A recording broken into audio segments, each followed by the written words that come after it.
mangha-harvest tayo ng bere-bere na may bere. Bere kayo, very peaceful si Daddy, oh. Daddy, ansa man ang ginakuha ni mo, Daddy, nga pulang-pula mo na-imagine ni mo na, Daddy, na kanang nga pula. Ito, Daddy, ay. Pula kayo, tamis pa kayo sa tanan. Mo nagiingon nga magpunta-punta puta dili sa atong lungsod, oy. Kay dili day tanan nga lapok ra nga atong basakan atong makita naman day poy nindot nga atong pupuanan nga mga beri-beri daw. Picture lang ko ha, picture inyong hungit og nga klaro. Nagklaro na yung pagnganga guys, usig kaingan mga anak klaro. Katong nagpicture si madam guys, klaro nga ning hungit mo. Paspas wa kay hungit arong ingnon dili ko.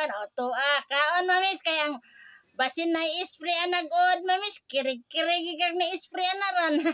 May gani kay wala i-spray, kirig-kirig kung to, sige kag kaon ana di, ihap ni mana. Ipha na kay apil na si mong bayad ay. Klaro kayo nga sige hungit ta. Asa ka na mga kaubanahon na sige hungit. Ako lang giuban, i-pass forward lang naway. Klaro kayong hungit ng baba. Makita ni Badam, pila nakabuok ang nahungit. Bita, kuot si Milo, so bag nguban. Sorry sa Milo, peace be with you.